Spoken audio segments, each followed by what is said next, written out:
What is up, everybody? It is D to the J with a Rollaway Live.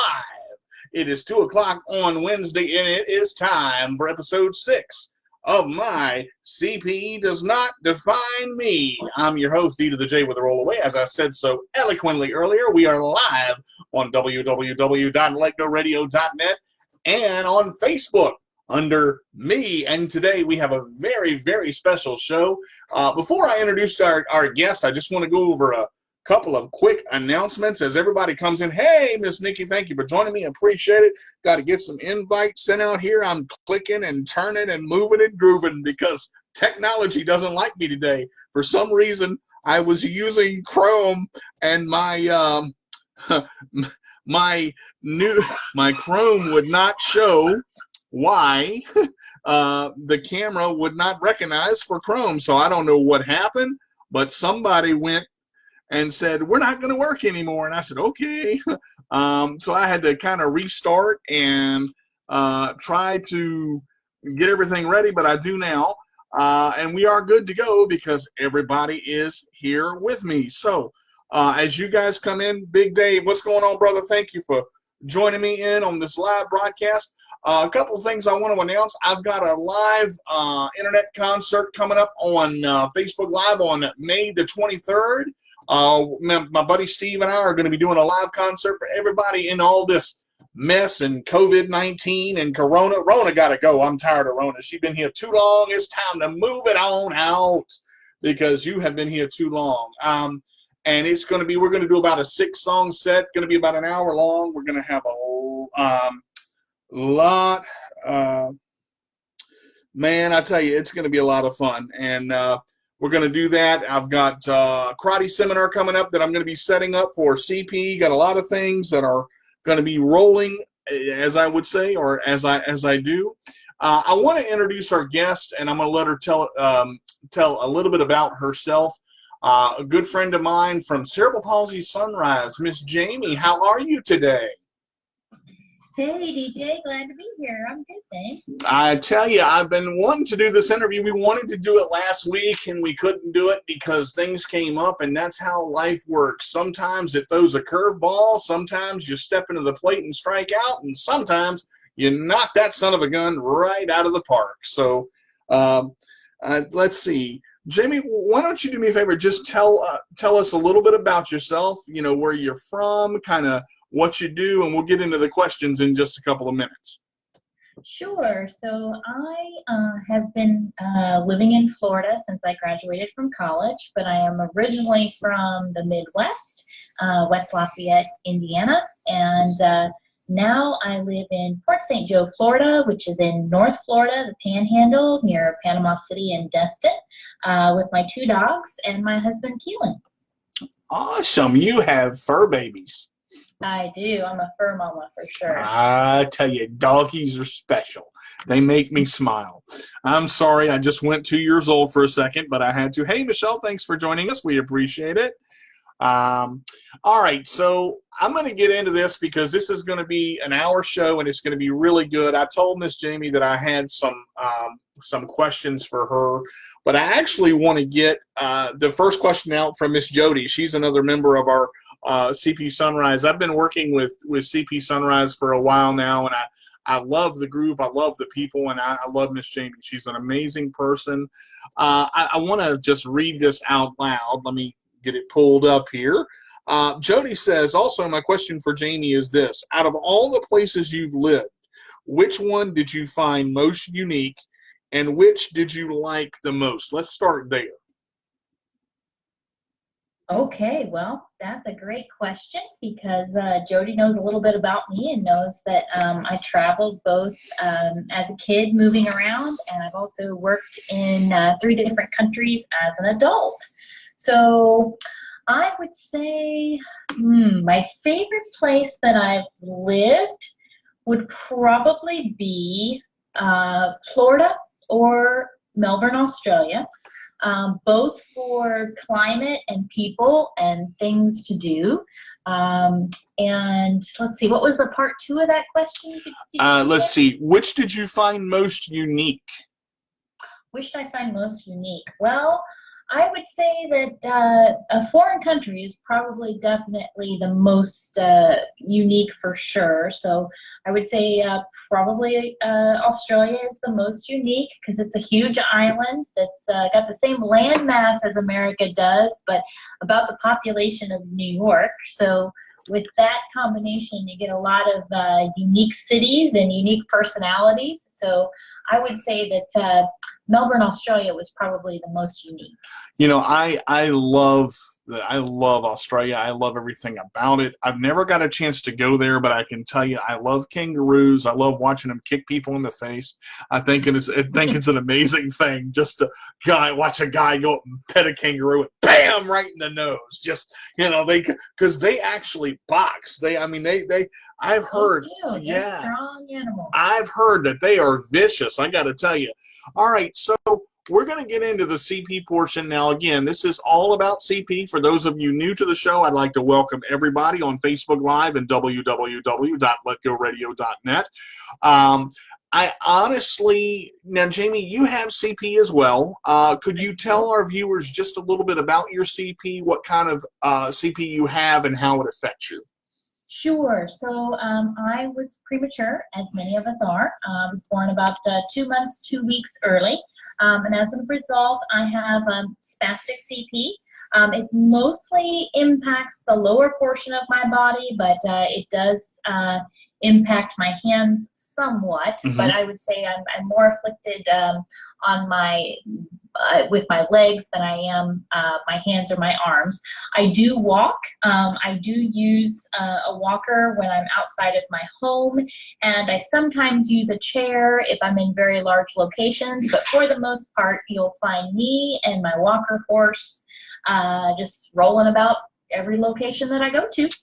Now, is your walker a Clydesdale or is it a pony? Since we're on the horse scenario. So my walker is a pony. It is actually a triangle-shaped walker with 3 wheels that's made by Nova.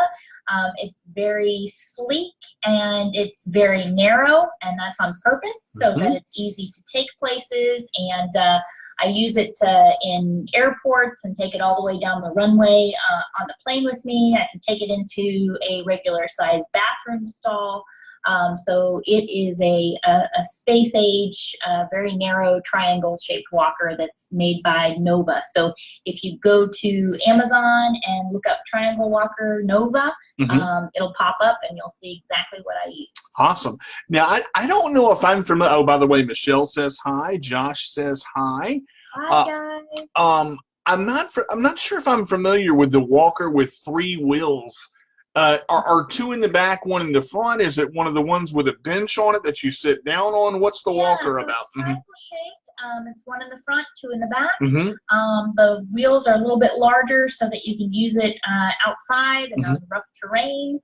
And it does not have a seat, but it does have a compartment in the front where I can carry miscellaneous stuff. And because when you're walking with a walker, you don't have use of your hands, I've included a cup holder as my add-on accessory. Now that is style right there, because if you order a cup holder from a cup holder from a catalog or a sports location or a wheelchair site, those things are like $90. As far as that's concerned, how did you integrate the cup holder, if I may ask? Sure. So I found a site that basically does more generic parts for walkers, wheelchairs, all that good stuff. And they had a standard walker cup holder adder or addition that basically screws in with a bolt to one of the adjustment holes of the walker. You know how on most walkers you have adjustment holes for height? That's pretty cool, yeah.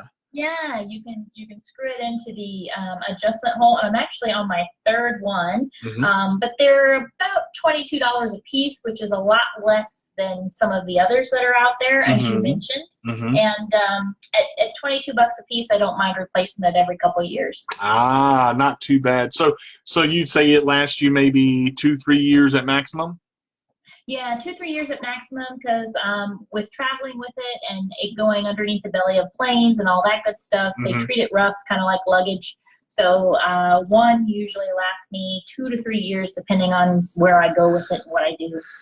All right, so that's awesome. Thank you for sharing that. If you guys have a question for Jamie as well, please type it in the comments. I will be sure to read it out loud. We've got 4 viewers with us right now. Don't know how many people we've got on Let Go Radio. If you guys want to call in, feel free to do so. 757-774-7552 is the number to Let Go Radio to call in and talk to us live on My CP Does Not Define Me. All right, I've got 10 questions here for Jamie today, and we're going to get into them, and we're going to see how hard she can knock them out of the park. She told me she was ready, so we're going to get into it. Now, as you mentioned earlier in the show, Jamie, I know you traveled a lot. You traveled a lot as a child. Part of the question, do you still travel? And what do you find most difficult with your travels having CP?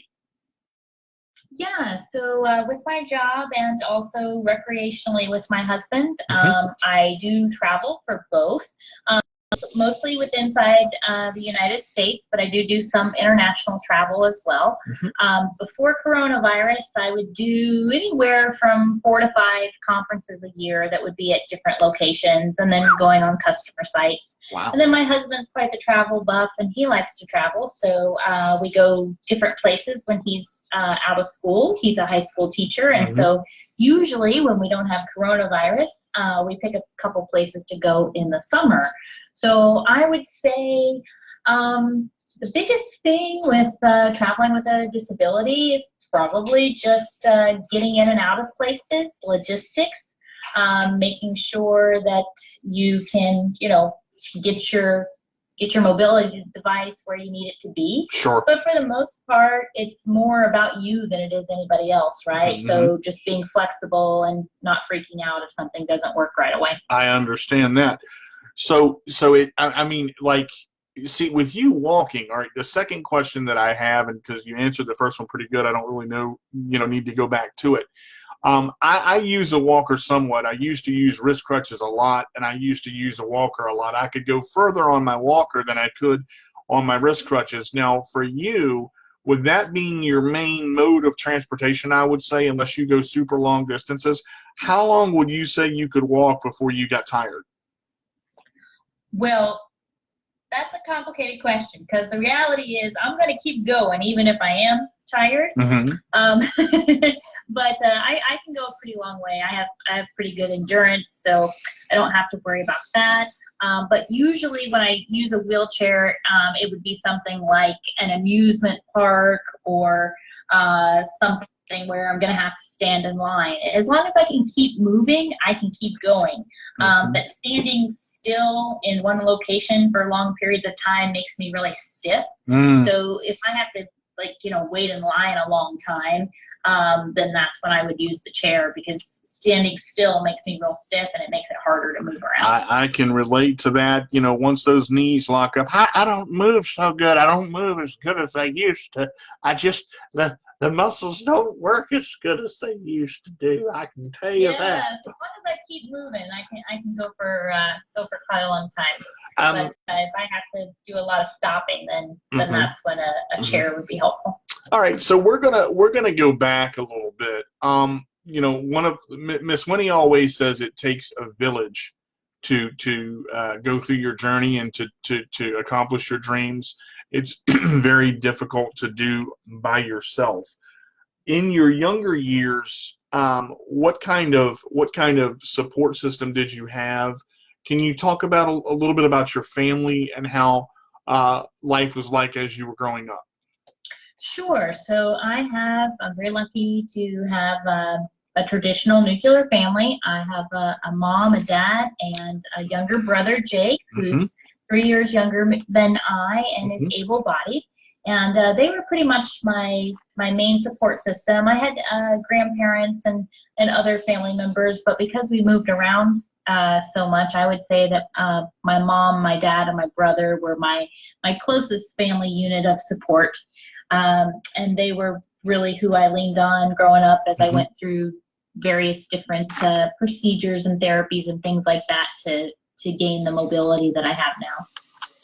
So did you ever have, and this is kind of related to that question, did you ever have that why me phase? You know, why am I different? Am I ever going to be normal? Did you go through a lot of that? No, not really.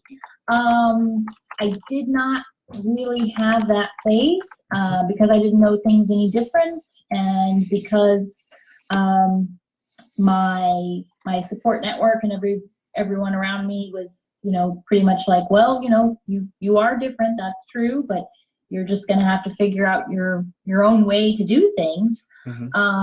I never really went through the why me stage. I mean, everyone has their frustrations and roadblocks, right? Mm-hmm. But it wasn't really anything I internalized. I just kind of kept on moving. I'd say if I ever had a why me moment, it would probably be after a procedure when you're going through lots of physical therapy and you know, relearning how to do something that you already knew how to do before the procedure. If I ever had any why me, it was probably during rehab. But other than that, once I'd rehabbed, I never really dealt with too much of the why me. You can't change it, so it's really not worth worrying about. So, like, I know I went, one of the things I went through, you know, especially, you know, with CP was I had a lot of, you know, physical challenge, but I also had the mental challenge. What would you say your biggest mental challenge was growing up with CP? I'd say the biggest mental challenge was probably came around about the high school years when you're trying to figure out what you're going to do. That's a big transition time for anyone, but it's an extra big transition time when you have a physical disability because you really need to work within the constraints of your physical abilities in order to find the right career path. So I'd say that point in my life was probably the biggest challenge, figuring out what to do that would allow me to support myself, but also something that I would enjoy, and, you know, a good way to spend my time. So I'd say that was probably the biggest hurdle. It's a lot to figure out, even if you're not disabled, but there's like an extra layer of complication if you are disabled, right? Right. All right, guys, we're on question 4. I'm getting worried here now because I haven't stumped her yet. I'm gonna have to pull out the big guns and see really where we're going, because, you know, to see where we're going and not run into a wall with CP is very difficult. I just want to point. You're gonna have to kick it up a notch, DJ. Yeah. I'm not Emerald Lagasse, unfortunately. Bam. But anyway, I'll just try. I guess, you know, you talked about being able to sit down, so to speak, and figure out what you wanted to do. When did you hit that hurdle and go, okay, this is what I want to do with my life. This is where I'm going to go. How did you come about that decision? Okay, so I hit that hurdle twice in 2 phases. I started my career path as a special education teacher for the severely and profoundly disabled, which I loved and enjoyed. I worked self-contained classroom and also as an in-house teacher in hospital environments for kids who were hospital bound. So that was a fabulous career path for me. I found it very rewarding. But about 4 or 5 years into it, I realized that the physical demands of taking care of individuals who were also medically fragile was not something I would be able to maintain forever without the risk of possibly injuring myself in the process. So at that point, I had to start looking at other possible career paths, and it just so happened I got lucky enough to fall in line with educational software and was able to make a transition from the classroom into educational technology. And so after 5 years after graduation is when I had to kind of sit down and look at things a second time and say, well, I really love this job and it's great, but I'm not going to be able to you know, maintain this indefinitely physically, right? As I age and as the kids get bigger. So I need to transition, and that's when I transitioned into ed tech. Okay. Was it, so the transition, so as you said, it's mostly, the physical wear and tear and all of that. Yep. Do you, I don't want to ask, do you regret it? Because that's not where I'm trying to go with this. I know you miss it because I can hear it. Yeah. I miss the daily interaction with the kids, and I miss creating a community in my classroom, which is probably part of what led me to creating Cerebral Palsy Sunrise as the founder of that, because I do enjoy community for people with CP. But I don't regret it, because the opportunities and the financial stability that being in educational software has provided me has been well worth it. So it was an unexpected change, but it's definitely a change I would make again. So you answered my next question. Good Lord, you're good, man. I told you I've been interviewed a lot, people. You really gotta, pull out the stops. I'm trying to, but I can't reach the floor. So, gosh. Well, I guess to come at it from a different approach, I mean, right. Do you feel like you're reaching I know you said you'd be interested in switching again. Do you feel like you're reaching the same amount of people that you reached before and on the same level? Before starting Cerebral Palsy Sunrise, I would say no. But I would say after starting Cerebral Palsy Sunrise last fall, November of 2019, I feel like I'm starting to possibly get back to reaching more people now that I have Cerebral Palsy Sunrise as an additive to my day and my week. Yeah. Wow. Sure. So she even bridged me into my next topic. I'm literally sitting here looking at my notes going, yep, this is going well. So you decided to start Cerebral Palsy Sunrise for people with CP. A lot of us don't. Specifically adults. And that's where we're going to go, because this next question I think is a hard one. Now, remember, you told me, but you haven't told our viewers that you had never done that before. What brought you to the decision to sit down and go, you know what, I'm going to do this thing, and you decided to start Cerebral Palsy Sunrise for adults with CP? How did you come to that, and what made you decide that you were actually going to do it, being never done it before? Sure. So I had never really done any sort of organized anything for adults with CP. There were relatively few resources as I was growing up, and even after I graduated from college, anytime I'd look for things, there really wasn't that much there. There was a deaf community, a blind community, some groups that were specific to, if you use a chair or if you don't use a chair, but not really anything for adults with CP. And there's surprisingly a lot of us, right? So I was kind of shocked that there wasn't really a whole lot for adults with CP. And I'm turning 40 next month. So this time last year, I started thinking about what could I do to, have a passion project, to do something that I was excited about, something that would be a new challenge to help kind of celebrate and set, special event around turning 40. And so Cerebral Palsy Sunrise, the creation of Cerebral Palsy Sunrise was kind of the end product of that. I thought, well, the best thing I could do is just to create a community for adults with cerebral palsy and try and make it the resource that I was looking for that I couldn't find. If you can't find it, make it yourself, right? So create it. So you had to go into creation mode. Now, did you come up with all the design yourself, the page itself? Because I know the CP Sunrise Sunflower, the background. What made you come up with the background? So I love to garden, and those who participate in Cerebral Palsy Sunrise know that my favorite flower to grow and also just to have around is sunflowers.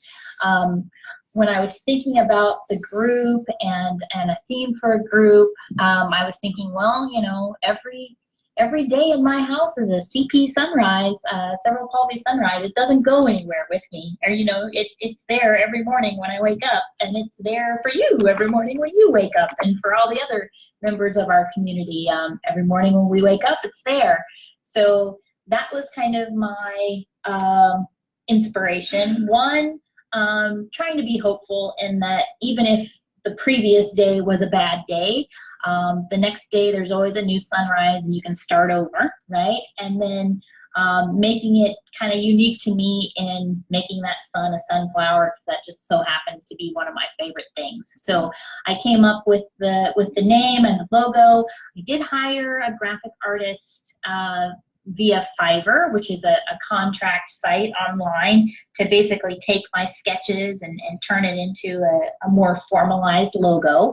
But I did come up with that myself, and the rest is kind of history. Created the Facebook page and started a series called The ABCs of Cerebral Palsy, and the rest kind of went from there. So how did they help you out in the design? So I knew that I wanted a sunflower in place of a sun, rising with a sunrise background. And so they put that all together for me and gave me some different options with fonts and things like that. So awesome. They took my sketches and turned it into a nice digital logo that could be, you know, reused and refabricated everywhere. Nice. That's awesome. So having no, I mean, so did you have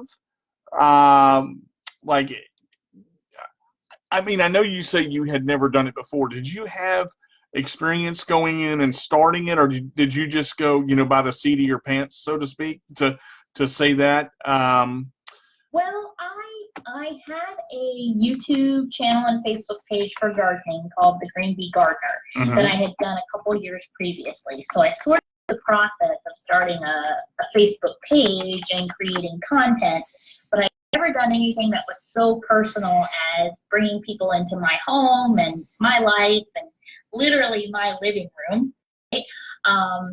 Discussing cerebral palsy and things around cerebral palsy. I'd never done anything to that level, but I had a YouTube channel before and a Facebook page. Nice. So you had done all that. You had created it. It was, you know, that. And so you actually had some experience, you know, going into that. All right. So where do you see Cerebral Palsy Sunrise going? What do you see it doing? Well, I think what it's doing right now is what it's meant to do, and hopefully that's what it will continue to do. The description of the page is that Cerebral Palsy Sunrise is a place for adults with CP and the people who love them. And that's really my goal, is to bring individuals that are adults, 18 and over, with cerebral palsy together to just socialize, share time, ask questions, have a place to be, to create a community, because a lot of us are isolated either by where we live or lack of transportation, and all of these wonderful online tools like Facebook and Instagram and YouTube allow us to get over those hurdles by just coming to each other's homes via the internet. So the whole idea was really to have a fun, safe space for everybody to get together, meet other people who were like them, fight some of the loneliness of disability by being able to meet some other people like you. I don't know about you, DJ, but you know, I wasn't really given the opportunity to meet or know a lot of other people with CP until I created the community. Right. So it kind of gave you as well as Cerebral Palsy Sunrise the ability to kind of branch out, you would say. Yeah, and to have the opportunity to meet more people like myself, because I live in a beautiful part of the world, but I live in a rural part of the world, so I don't have a major metro area where there's like a massive chapter of United Cerebral Palsy or anything like that that's nearby. So creating an online community kind of filled that void. All right, so let's kind of reverse the roles a little bit, and I wanna ask this now. You know, you mentioned before that you're married, and guys, I don't know what happened. I can't see my comments. I went to reply to a comment, and I'm not sure how to get back to where I am, and I'm like, oh, okay, trying to find it, clicking, trying to find it. I'm sorry, guys. The last comment I saw was Nikki actually said happy birthday to you, happy early birthday. So I'm trying to get back to our regular comments, and I can't do it, and I don't know why. I want to ask you this, like in your life right now, going from a child to a teen to an adult, as we all do, what would you say right now is your most difficult? Sorry, my dog has a toy. What did you say? What the dog's just squeaking. So I would say, you know, as you've gone through your childhood years, your teen years, and now going through the adult, you know, life and turning 40, what would you say your most difficult challenge is right now with CP? Well, I would say aging with CP is kind of special, right? It's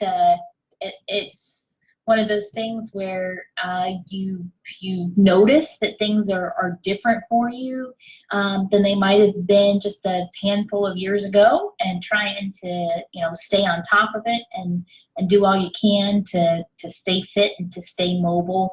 So I would say just kind of coping with the surprises of aging with CP is probably the biggest hurdle right now. But, you know, as with anything, if you try and stay ahead of it and, you know, do the best you can to avoid the pitfalls, it's not the worst thing in the world, but it's definitely different. And I think everybody, as they age, probably notices changes, but I think when you already have a disability, those changes can be more intense, right, or more impactful. Right. Yeah. What would you say is your best quality, Jamie? That is a tough one. I don't know. Wow, I finally got one. Yeah. I don't know. I would say my best quality, based on what I do in my free time, is maybe helping people find resources and possibly find a common ground. If I don't know the answer, I usually know someone to call. So I guess it would be maybe you know, helping people connect. So in that connection, what do you look for in that connection as far as with people? Is it CP in general? Is it the struggle? Well, what is the connection that you look for? I think just having a common ground of a place where everyone can be and share their experiences, where you don't necessarily have to worry about offending anyone that's able-bodied, or saying something out of context that somebody without a disability might not understand. Kind of a safe place to, you know, hang out and get feedback. And I, as a job, as my day job, I basically manage accounts and make sure that everybody stays happy and has all the resources and training and support that they need. And honestly, Cerebral Palsy Sunrise isn't that much different, right? I do the same things in Cerebral Palsy Sunrise, but instead of being ed tech specific, it's just kind of CP specific. That makes sense. So do you, and how, I'm trying to figure out how can I ask this, because I look at this question myself a lot too. What advantage, and this is a hard one for me, what advantage do you think cerebral palsy gives you? I think the advantage that cerebral palsy gives me is that from day one, I've always had to think out of the box, right? What worked for everyone else was not always going to work for me. And so that ability to think out of the box really has kind of impacted my whole life. I've had a career path that was out of the box. I've lived in locations that were out of the box. I've had jobs that were out of the box. So I think it's probably greatest gift to me was being an out of the box thinker, looking at things differently and giving me a different viewpoint. I don't think if I hadn't had cerebral palsy, I don't think I would have been forced to look at things from so many different perspectives and try and figure it out. Well, I got asked this question. The first time I was asked it was about 10 years ago. Somebody came up to me. It was a friend of mine, and they knew me pretty personally. We had been friends for a while. Had graduated high school together, and they basically said, if you were given a pill that could correct your CP right here, right now, and make you perfectly normal, would you take it? And be so-called normal. There's two questions in one here. Number one, would you do it?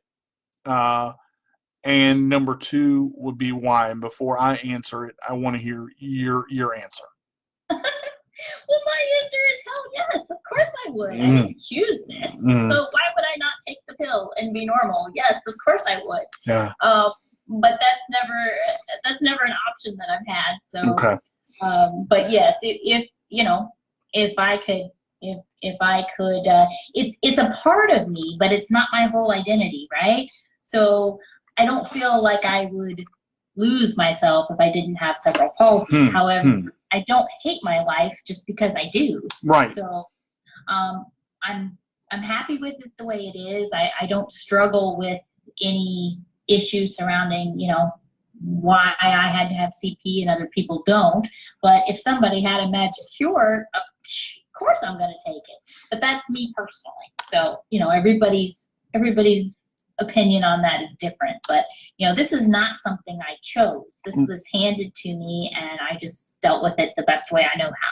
Right. And that's the case for everybody else. Now, the reason I said I wanted to answer it second, I just want to kind of get your reaction to my answer, because you said something in your answer that is very cool. And honestly, I've heard it before, but I don't think I've ever heard it put that way.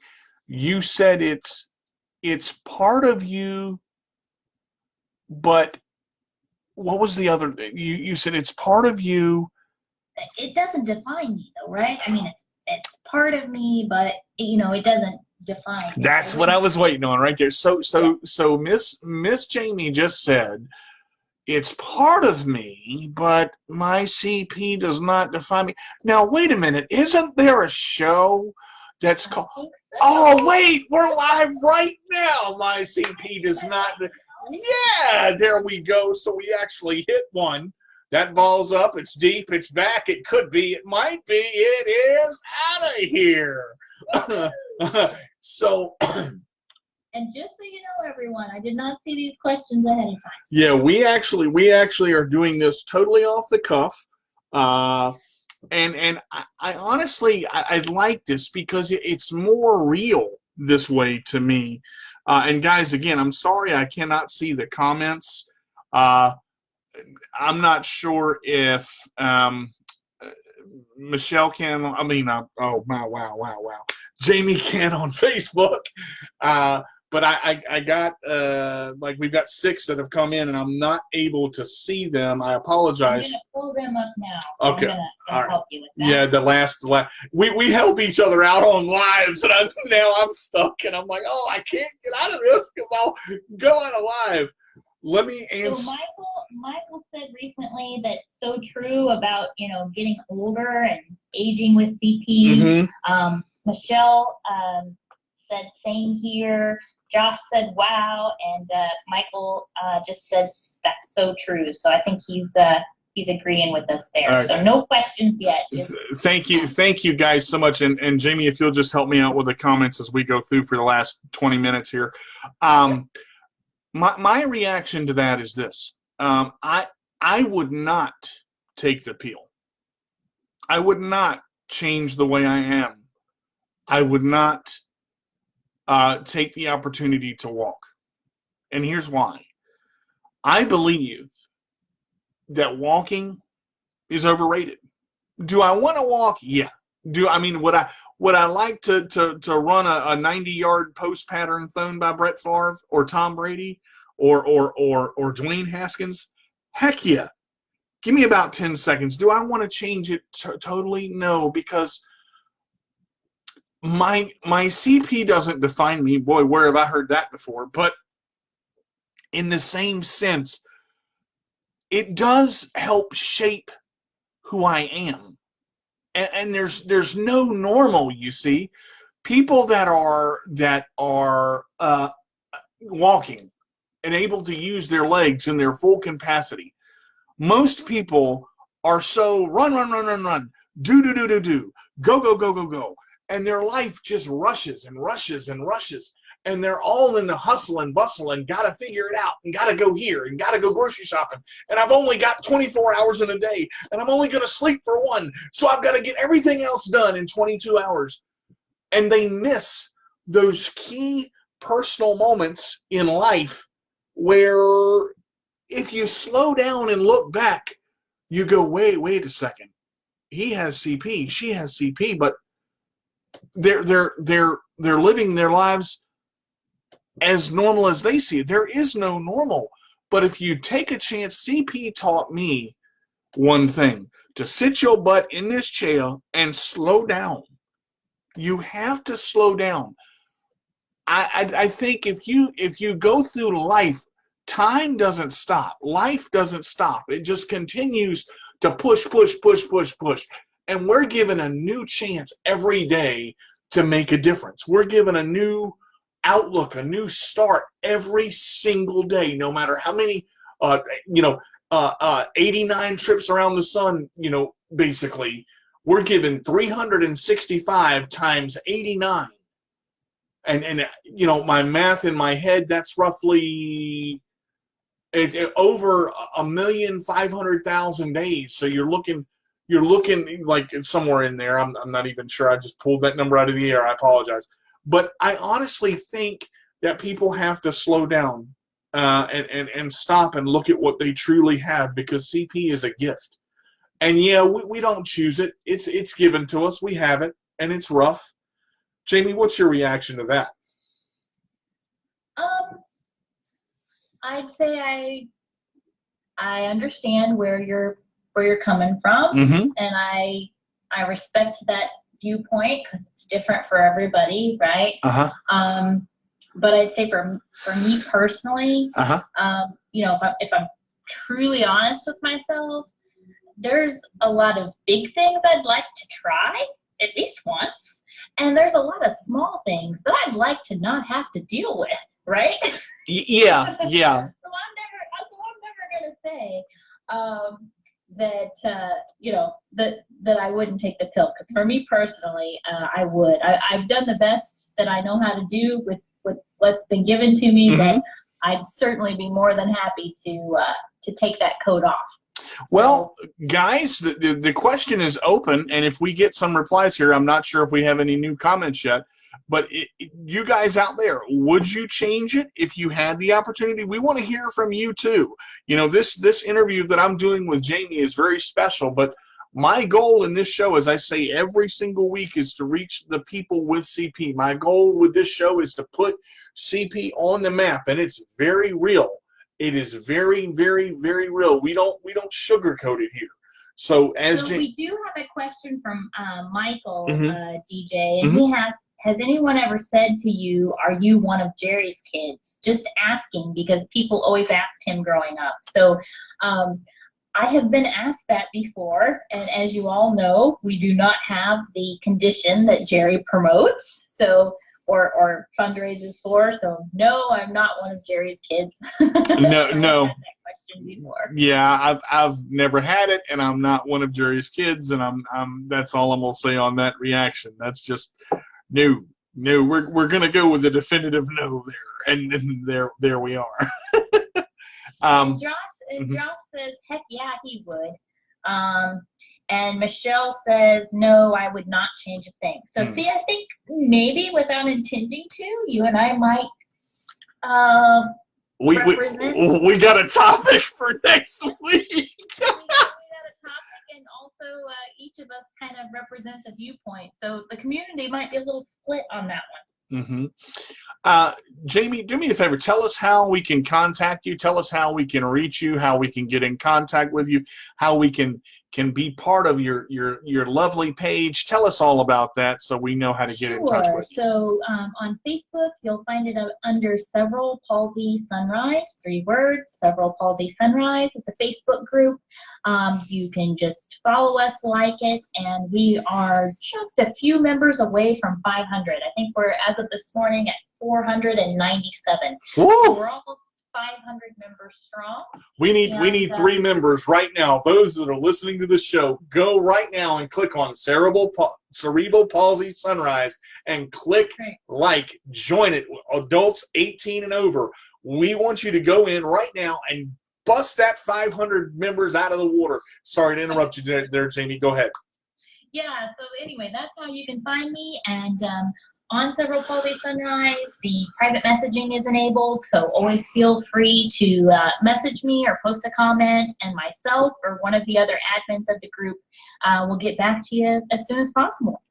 Well, I have decided that we are going to do a part 2 with Jamie because I actually told a small fib. I didn't have 10 questions. I had 25.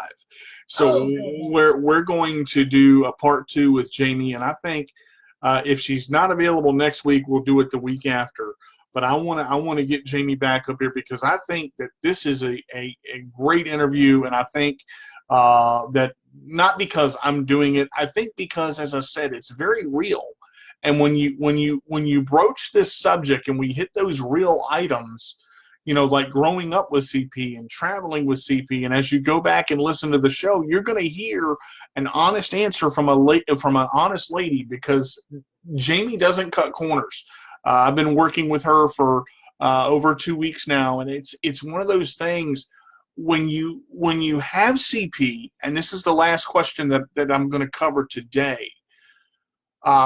Or that I think we'll cover today. But when you have CP and you have someone that has it that can relate to how you feel, how much stronger do you think the connection is, Jamie, between the 2 people that have it and understand it? Well, I think that it's the reason why people start support groups, and I hate to call Cerebral Palsy Sunrise a support group because that's not really what it's intended for. But it does. That's a byproduct of it is that we do support each other, but it's really more about, you know, creating a community where everyone can see and meet more people like themselves. I think support comes naturally from that. But I think that bond that people have who share some of the same life experiences, or even different life experiences, like your and my experiences are different, our opinions are different, but we both have CP, right? So on some level, we understand each other in a way that just may not be quite as possible for for an able-bodied person because they've just never had to deal with the complications of getting dressed or finding an accessible bathroom or visiting someplace before an interview so that they make sure they can get in the door, right? Like they've never had to do any of that stuff. So I think some of those common experiences build a really strong bond, and we don't even have to see each other in person. We can just be online and kind of feel it. And I like to think that Cerebral Palsy Sunrise is a bit of an online family. Awesome. Well, we've got about 10 minutes left in the show, minus 8 seconds. I would like to give Jaime a chance to leave our viewers with a message of inspiration. If you could say anything that you wanted to, keep it clean. But if you could say anything that you wanted to our viewers on Let Go Radio and also on Facebook Live, what would you say to them? I would say you are not alone. The whole reason that I got up the courage to start Cerebral Palsy Sunrise and share my journey and hopefully include others is because I wanted to make sure that adults with CP knew that they were not alone, because I myself, as an adult with CP, felt like there were relatively few resources or even places to go to meet more people. So my big thing would be you are not alone. Just because someone has CP doesn't mean that you're going to like them. But when you have a CP community, we have enough varieties of people with CP that you'll probably find 1 or 2 or 3 or 4 or 5 or 6 people that you really do like. So if you've ever wanted to branch out and meet more people or participate in a group for adults, definitely check us out. All right, so kind of a Jaime, are you up for a second interview? What do you think? Can you handle me for another hour? Oh, I think I can. I think you're going to have to give me a week's rest, and then I'll come back the next week. All right, that sounds great. Jaime, I want to thank you very much for being part of the show today. It's been an honor to have you. I think you're a phenomenal individual. You are you have touched so many people. You're so soothing and sweet. You have this aura about you that just kind of draws people to you, but you're also, you give people an opportunity that a lot of them have never had. And you mentioned the you're not alone. That's one of the biggest things that I think cerebral palsy people deal with. They feel isolated.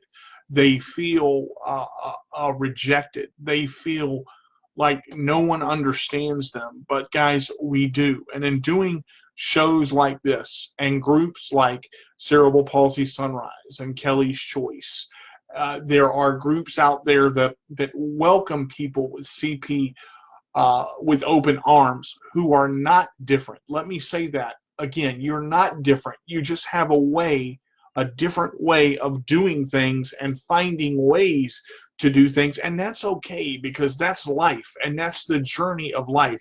No one goes through life the same way. Everybody does it differently, and people are going to have different opinions. I like the fact that Jaime has a different opinion than me on some things. That's okay, because that's what makes people people. We're not all robots. We're not all the same. We don't go through life like, hi, today I'm going to be on Cerebral Palsy Sunrise. That's not life. That's fake, and that's programmed. CP is not programmed. Life is not programmed. Life is interchangeable. There are pieces and sections that we haven't seen yet. Jaime and I are both close to turning 40. She's turning 40 this month. I'm turning 40 in 2 years. I'm about to turn 39. So there are some huge similarities. Guys, please make sure you go and follow Jaime and follow Cerebral Palsy Sunrise. It's a great organization. Check her out. Let's break that 500 members. Jaime, if you'll stay on Skype for just a few minutes after I end the show, I still want to talk to you just a little bit. I want to thank everybody for tuning in. Do we have any closing comments, Jaime? Do you see anything on that for the close? Let me check the thread. I think we're good. I just want to remind everybody, we go live once a week, so check the calendar on the page if you want to join us for a live. And also, we follow the Normal to Be Fit group and do workouts every Wednesday night. So if you're looking to do an adaptive workout, join us there. And if you just want to meet more people with CP, start following the page. And who's the workout coach on that, Miss Jamie? Tina Chandler. Okay. Tina Chandler is the workout coach for that, and she runs the Normal to Be Fit Foundation. Okay, you guys can find her through Cerebral Palsy Sunrise as well. Contact Miss Jamie on that, and she will let you know. Guys, you know how I end the show. You know you can catch me on www.letgo radio on every Wednesday from 2 to 3 p.m. for My CP Does Not Define Me. We're going to pick the Sports Minion Radio show back up starting next Friday. I'm actually getting some things together with Miss Winnie to talk about the Paralympics being canceled and some other topics. So we're going to pick the Sports Minion Radio show back up on Friday at 5:30. Not this Friday, but next Friday. We've got some big things coming up. Make sure that y'all tune in for the virtual concert on May 23rd. That's a Saturday. At 2:30 p.m. with me and my buddy Steve. We're going to go live on that, so make sure that y'all are ready to go. If you guys want to email me, ask a question, if you want to find something out, you can email me at carterdj85@gmail.com, or you can also email me at the Sports Minion Radio Show at yahoo.com. You can follow me on Twitter at the Sports Minion Radio Show at Minion Sports. And you can also find me on YouTube at My CP Does Not Define Me, Cooking with Carter Capable Cuisine, Chairmaster Games, and the Sports Minion Radio Show. So I have all those ways to contact me. Please come find me. Please come join us. Go check out Cerebral Palsy Sunrise. You know what I say to close it. I'm going to go ahead and close it right now. If you can't be bad, be good. Or excuse me, I messed up my catchphrase. Daggone, if you can't be good, be bad, but be good at it. This is D to the C to the Dr. J saying I'm D to the J with the roll away. And My CP does not define me or you, for that matter. So be sure to catch us next Wednesday from 2 to 3 p.m. I love you guys. Thank you. That's Eastern time. Thank you for our new members coming in, joining us for the questions. Thank you guys for tuning in and helping Miss Jamie out. We're going to have her back the week after next. Looking forward to that. I will see you guys later. Love you. 2 up, 2 down. Grandmaster Jack Dart. Peace.